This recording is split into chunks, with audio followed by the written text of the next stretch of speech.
পানিটা আপনার সম্পূর্ণ ভিজলো না, ধৌত হলো না, পুরোপুরি হলো না, তাহলে আপনি কি করবেন? আপনাকে আরেকবার পানি নিয়ে পরিপূর্ণ একবার ধুতে হবে। তারপরে যেটি ধুলেন তারপরে দ্বিতীয়বার আবার ভালোভাবে ধুবেন। এই ধুতে গিয়ে প্রথমবার বেশি পানি লাগবে। এই প্রথমবারে আপনার একবার, দুবার, তিনবার যদি আপনার পানি লাগে, তিনবার পানি লাগে, কিন্তু পরিপূর্ণভাবে একবার ধুবেন, তারপরে দুবার, তারপরে তিনবার, এইভাবে এই ধুতে গিয়ে তিনবার ধুতে গিয়ে যদি আপনার চারবার, সাতবার যদি পানি লাগে, আপনি তার কোনো আপত্তি নেই, কারণ আল্লাহ রাসূল তিনবার ধোয়ার কথা বলেছেন, তিনবার পানির কথা বলেননি যে ধুতে গেলে তোমাকে তিনবার পানি লাগবে, এই কথা আল্লাহ রাসূল বলেননি।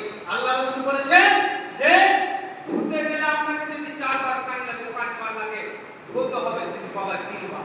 তারপরে আসে আমরা পর্যন্ত ধৌত করলাম, তারপরে আমাদেরকে কুলকুচি করতে হবে, অর্থাৎ মুখে পানি দিতে হবে, এটি তিনবার করতে হবে। তারপর আমরা যদি পানি, তাহলে আমরা খেলাল করব, তারপরে আমাদের নাকে পানি দিতে হবে। এখানে একটি কথা আছে, যদি আপনি নাক, মুখ এবং নাক একসঙ্গে যদি পানি দেন তাহলে এটি বেশি উত্তম। যদি আপনি পৃথক পৃথক ভাবে করেন, আপনি যদি মুখে পানি দেন তারপরে যদি নাকে পানি দেন, আপত্তি নেই, করা যাবে, কিন্তু আপনার উত্তম হচ্ছে মুখ এবং নাক একসঙ্গে যদি ধৌত করতে পারেন, তা এটা সবচেয়ে উত্তম। তারপরে যেটা আল্লাহ বলছেন যে আপনাকে চেহারা ধৌত করতে হবে, সেটি হচ্ছে এই চেহারা আপনাকে ভালোভাবে তিনবার ধৌত করতে হবে। মনে রাখবেন, যাদের আমাদের হয়তো অনেকজনের দাড়ি রয়েছে, এই দাড়ি আপনি একবারে যখন পানি নেবেন তখন চেহারা কিন্তু দাড়িতে গেল না, তাহলে আপনি আরেকবার পানি নিয়ে আপনি দাড়িতে দিয়ে সম্পূর্ণভাবে ধৌত করবেন। ধৌত করার পরে যখন পরিপূর্ণ জায়গা ভিজে যাবে তখন সেটা আপনার একবার হবে, ওয়ানলি একবার।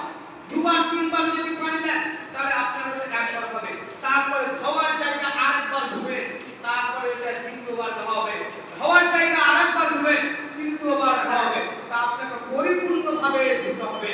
এই ধুতে গিয়ে বারবার বলছি, ধুতে গিয়ে যদি চারবার পাঁচবার যদি পানি লাগে আপনার আপত্তি নাই, কিন্তু পরিপূর্ণভাবে ধুতে করতে হবে। তারপর আসেন রাসূল সাল্লাল্লাহু আলাইহি ওয়াসাল্লাম তারপরে বলছেন যে আপনাকে এই কুলই পর্যন্ত ডান হাত তিনবার ধৌত করতে হবে, তারপরে আপনাকে বাম হাত কুলই পর্যন্ত তিনবার ধৌত করতে হবে, তারপরে মাথা মাসা করবেন, তারপরে কান মাসা করবেন।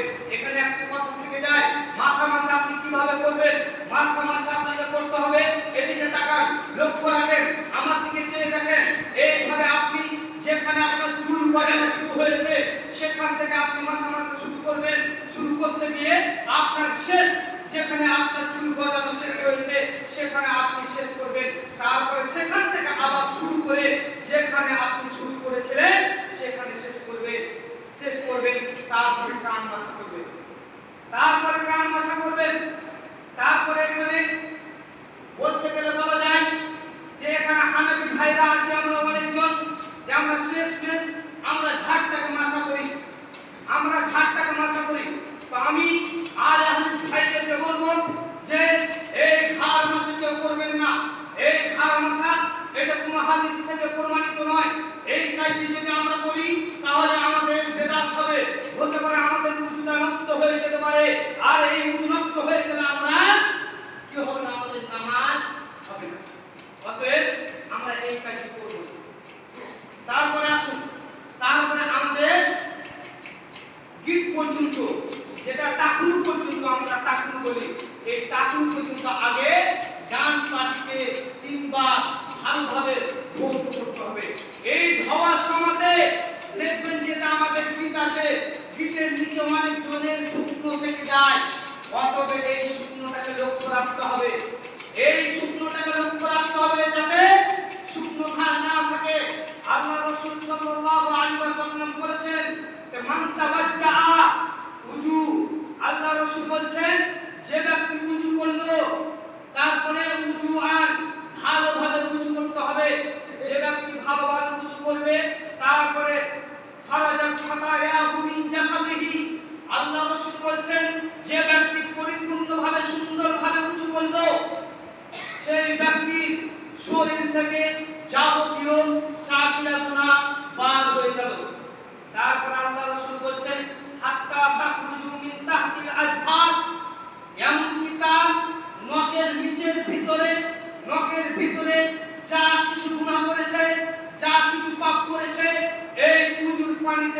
ধৌত করার কারণে সমস্ত গুনাহ তার উজুর পানিতে ধুয়ে মুছে যাবে।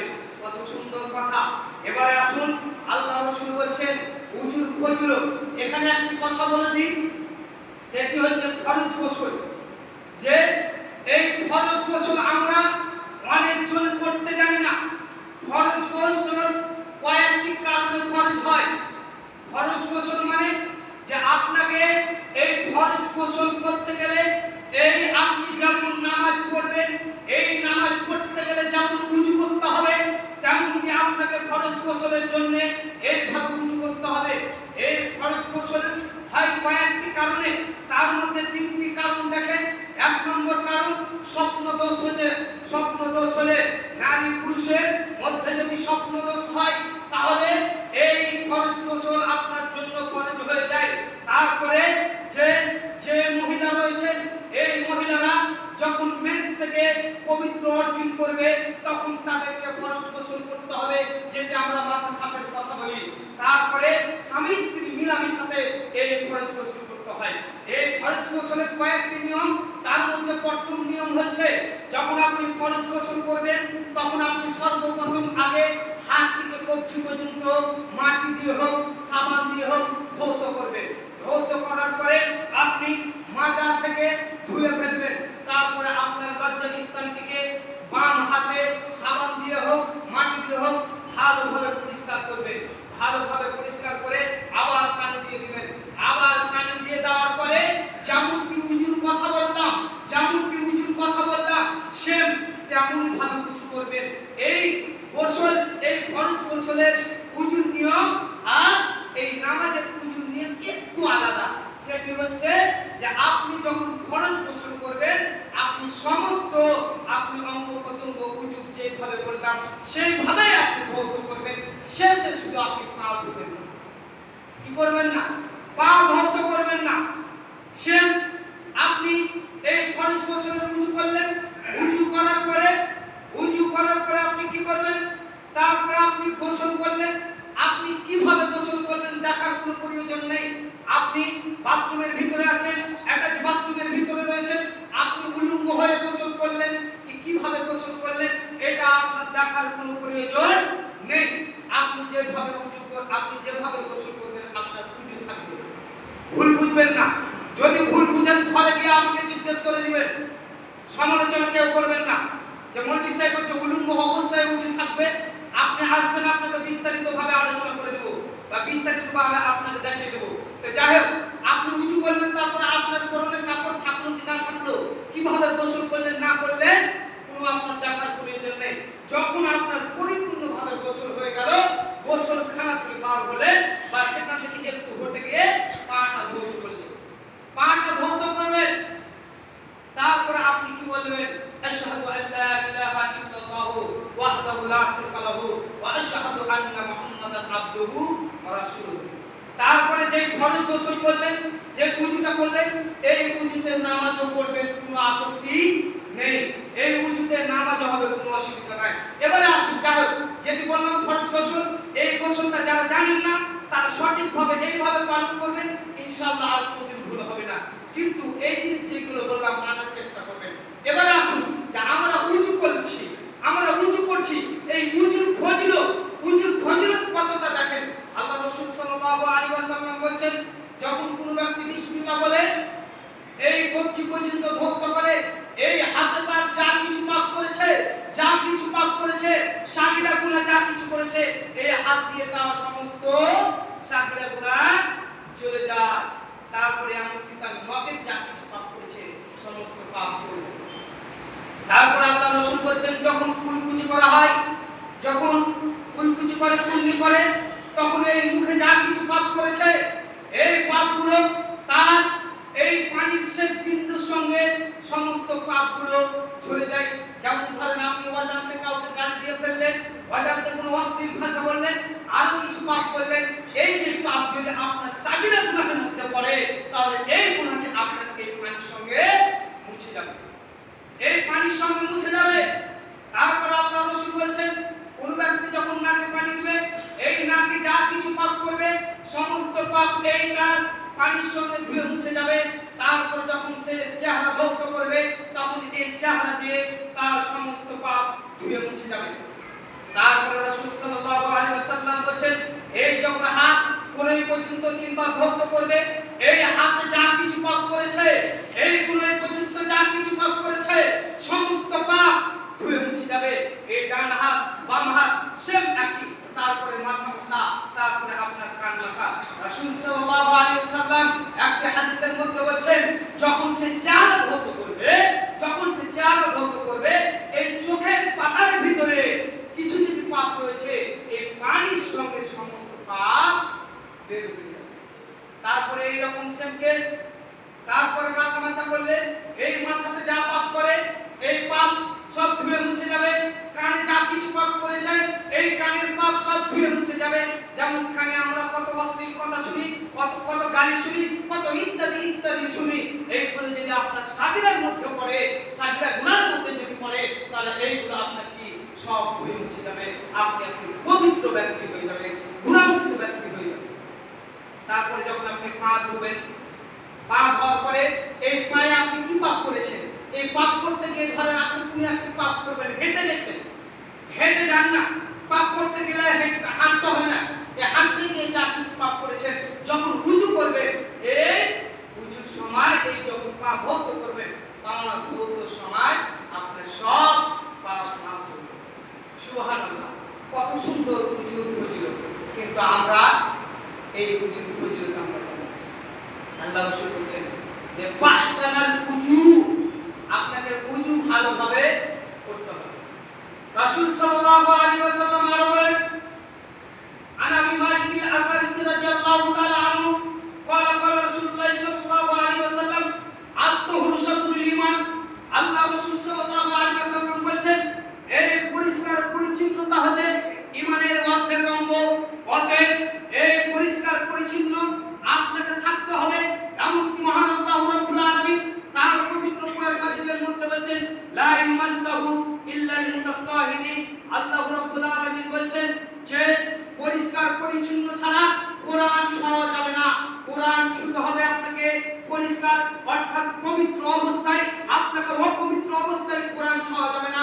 অতএব আপনাকে পবিত্র সর্বদা থাকতে হবে, পবিত্রতা সর্বদা থাকতে হবে। যদি এখানে একটি কথা তুলে ধরি যে আমরা কতজন রয়েছি যে আমরা স্বামী স্ত্রীর মিলামিশা করে আমরা গোসলের পরিকল্পনা করি না। আমরা হয়তো লজ্জাবোধ মনে করি, আমরা সকালে উঠি, উঠার পরে আমরা গোসলটাকে লজ্জাবোধ মনে করি যে আমরা জোহরের সময় 12টা 1টার দিকে আমরা গোসল করি। এই যদি আমরা গোসল করি তাহলে আমরা একটি লজ্জাবোধ মনে করি যে আমার হয়তো মা বাবা বা আরো ইত্যাদি ইত্যাদি পরিবার, দাদা রয়েছে, ভাবি রয়েছে, আরো ইত্যাদি ইত্যাদি রয়েছে, এরা কি বলবে। এই জন্য আমরা অপবিত্র অবস্থায় আমরা হাফ বেলা পর্যন্ত আমরা থেকে যাই, অর্ধেক বেলা পর্যন্ত থেকে যাই। মনে রাখবেন যে পবিত্র যতক্ষণ হবেন না ততক্ষণ না আপনার কাছে রহমতের ফেরেশতা থাকবে না।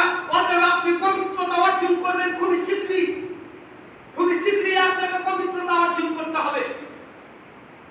এই আপনি লোকে কি বলবো এটা চলবে না, লোকের দোহাই দিয়ে ইসলাম চলবে না, লোকের দোহাই দিয়ে ইসলাম চলবে না। ইসলামটাকে আপনার মতো ভাবলে হবে না। যেমনটি আল্লাহ রাসূল বলেছেন তেমন ভাবে আপনাকে ভাবতে হবে। যদি আপনার ইসলামের মধ্যে কোনো নিয়ম কানুন যদি মানতে ভুল হয় তাহলে মনে রাখবেন এটা আপনার ভাবনা চিন্তা।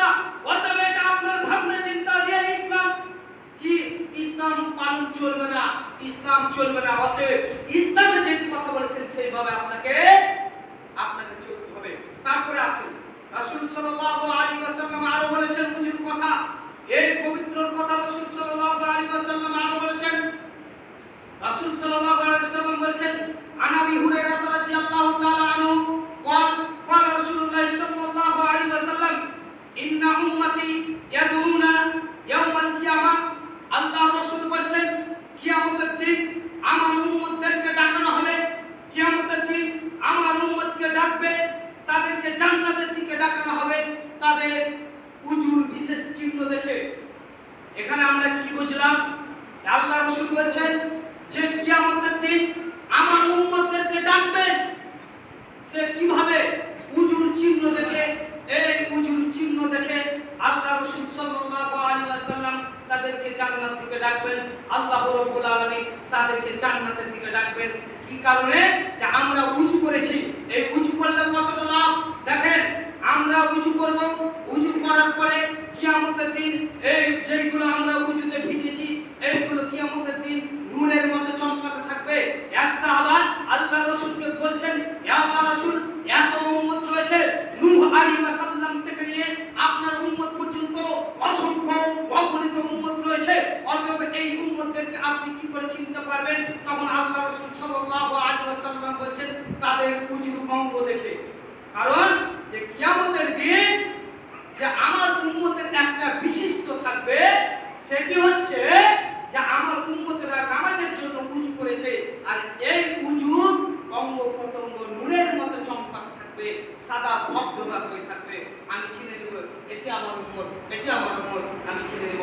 এটা অসুবিধা কিছু হবে না, এটি কোনো রকমের অসুবিধা হবে না। রাসূল সাল্লাল্লাহু আলাইহি ওয়াসাল্লাম আরো বলেন, রাসূল সাল্লাল্লাহু আলাইহি ওয়াসাল্লাম একদিন জান্নাতুল বাকি, এই মদিনার জান্নাতুল বাকিতে কবরস্থানে গেলেন।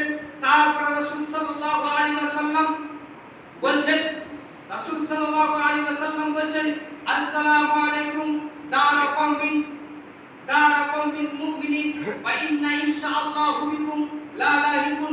আল্লাহ রাসূল সাল্লাল্লাহু আলাইহি ওয়াসাল্লাম মুমিনদের কবরের মুমিনবাসীদেরকে সালাম দিয়ে বলছেন, আসসালামু আলাইকুম দারা কওমিন মুমিনিন, হে কবরবাসীর মুমিনগণ, তোমাদের প্রতি আল্লাহ রাব্বুল আলামিন শান্তি বর্ষিত করুন। ওয়া ইন্না ইনশাআল্লাহু বিকুম, আল্লাহ যদি চায় ইনশাআল্লাহ আমি তোমাদের সঙ্গে মিলিত হব। তারপর রাসূল সাল্লাল্লাহু আলাইহি ওয়াসাল্লাম বলেন, আমি আশঙ্কা বোধ করছি যে আমি আমার ভাইদেরকে দেখতে পাচ্ছি। তখন এক সাহাবাগণ বলছেন, ইয়া আল্লাহ রাসূল সাল্লাল্লাহু আলাইহি ওয়াসাল্লাম, কি আপনার ভাই? আমরা কি আপনাদের ভাই নই? আমরা কি আপনার ভাই নই? আল্লাহ রাসূল বলেন, না, তোমরা আমার ভাই নয়, তোমরা আমার সাথীগণ। আমার ভাই তারা যারা পৃথিবীতে এখনো আসেনি, যারা পৃথিবীতে আসবে। এই রাসূল সাল্লাল্লাহু আলাইহি ওয়াসাল্লাম আমাদেরকে ভাই বলে গেছেন। তারপরে সেই সাহাবা বলছেন, ইয়া আল্লাহ রাসূল, আপনার ভাইদেরকে কিভাবে চিনতে পারবেন? তখন আল্লাহ রাসূল সাল্লাল্লাহু আলাইহি ওয়াসাল্লাম বলেন যে আমার ভাইরা এই নামাজ পড়ার জন্য উযু করবে, আর এই উযুর অঙ্গ প্রত্যঙ্গগুলো নূরের মতো চমকাতে থাকবে, আর আমি তাদেরকে চিনে চিনে ফেলবো। তারপরে আমি সেখানে হাউজে কাউসারে থাকবো এবং তাদেরকে পানি পান করাবো। এই হাউজে কাউসারে কিয়ামতের দিন কঠিন দৃশ্যের কথা তো আপনারা শুনেছেন, বিস্তারিতভাবে বর্ণনা শুনেছেন। তো এই কিয়ামতের দিন আল্লাহ রাসূল সাল্লাল্লাহু আলাইহি ওয়াসাল্লাম তার উম্মতদেরকে কিয়ামতের দিন এই উযুর অঙ্গ দেখে দেখে কিয়ামতের দিন হাউজে কাউসারের পানি পান করাবেন। সুবহানাল্লাহ, কত সুন্দর উযুর ফজিলত হবে। তারপর আসুন, রাসূল সাল্লাল্লাহু আলাইহি ওয়াসাল্লাম উযুর ফজিলত বলতে গিয়ে আরো বলছেন, রাসূল সাল্লাল্লাহু আলাইহি ওয়াসাল্লাম বলেন যে তোমাদের বাড়ি থেকে অথবা দোকান বা বাজার থেকে মসজিদে নামাজ পড়া, জামাতে নামাজ পড়া 25 গুণ ফজিলত বেশি।